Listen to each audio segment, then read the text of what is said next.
ফিরে এলাম বিরতির পর। বন্য দাঁতালের কারণে অতিষ্ঠ তেলিয়ামুড়াবাসী। প্রতি রাতে আক্রমণের শিকার হচ্ছেন তারা। বাড়িঘরের উপর ভাঙচুর করা হচ্ছে এবং তাণ্ডব চালানো হচ্ছে। বন্য দাঁতালের দল প্রবেশ করছে প্রতিনিয়ত, এমনটাই অভিযোগ। তাই অতিষ্ঠ হয়ে পড়েছেন এলাকার মানুষজন। বনকর্মীদের ভূমিকাতে তীব্র প্রশ্ন তুলেছেন তেলিয়ামুড়ার গ্রামবাসী। তেলিয়ামুড়া মহকুমার বনকর্মীদের গাফিলতির কারণেই নিত্যদিন বন্য দাঁতাল হাতির দল উন্মত্ত তাণ্ডব চালাচ্ছে বলে অভিযোগ। তবে ঠিক একই রকম ভাবে মঙ্গলবার রাতেও এই তাণ্ডব চলে। বন্য দাঁতালের দল চাকমাঘাট বাজার কলোনি এলাকায় ঢোকে এবং সেখানে বাড়িঘর ভাঙচুর সহ কৃষি ক্ষেতের ব্যাপক ক্ষতি সাধন করে বলে অভিযোগ এলাকাবাসী। তবে বন দপ্তরের পক্ষ থেকে নিয়োগ করা হয়েছে ভলেন্টিয়ার, কিন্তু সেই কর্মীরাও যথাসময়ে উপস্থিত থাকে না, বা কখনো উপস্থিত থাকলেও দাঁতাল হাতির উন্মত্ত তাণ্ডব যা প্রতিরোধ করতে ব্যবস্থা গ্রহণ করেনি কখনোই, এমনটাই অভিযোগ উঠে আসছে তেলিয়ামুড়া থেকে। যার কারণে ক্ষুব্ধ গ্রামবাসী কার্যত ক্ষোভের সাথে জানাচ্ছেন অনতি বিলম্বে তাদের হাতির আক্রমণের হাত থেকে স্থায়ী সমাধান করতে। কি বক্তব্য, অভিযোগ তেলিয়ামুড়া থেকে উঠে আসছে, শুনুন। 10-12 বস্তা ধান নষ্ট করছে, নিচে 4 বস্তা ধান উঠাই, বাকি তো সোজা ছিটটা রয়েছে, গড়টা নষ্ট করছে।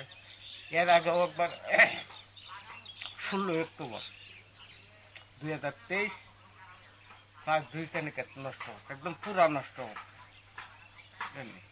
এইভাবে যদি আমরা দিনের পর দিন হাতির দ্বারা ক্ষতিগ্রস্ত হই, এর বিরুদ্ধে যদি সরকার কোনো কিছু না করে, তাহলে তো আমরা বাচ্চারাই বুঝতে।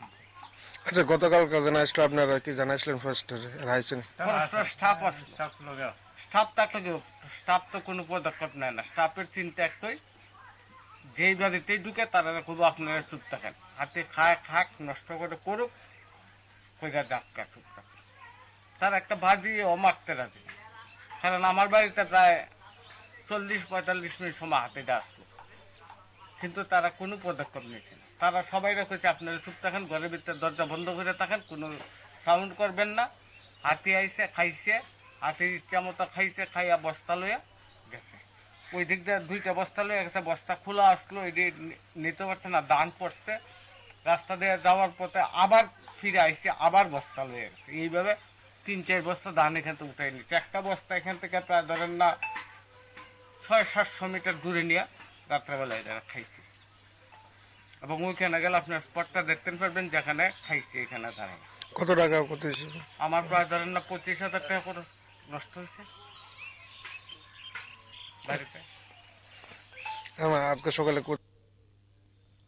আপনারা অভিযোগ শুনলেন সংশ্লিষ্ট এলাকাবাসীর। তবে 29 কৃষ্ণপুর বিধানসভা কেন্দ্রের মানুষের মধ্যে ক্ষোভ বিক্ষোভ চলছে এবং সেই ক্ষেত্রে নিষ্কর্মা বন দপ্তর, যার কারণে প্রতিনিয়ত প্রতি রাতেই তাদেরকে আতঙ্কের মধ্য দিয়ে কাটাতে হচ্ছে, এমনটাই অভিযোগ তেলিয়ামুড়া থেকে উঠে এসেছে। মঙ্গলবার রাত্রের ঘটনার পর স্বাভাবিকভাবে ক্ষোভ ছড়াচ্ছে জনমনে।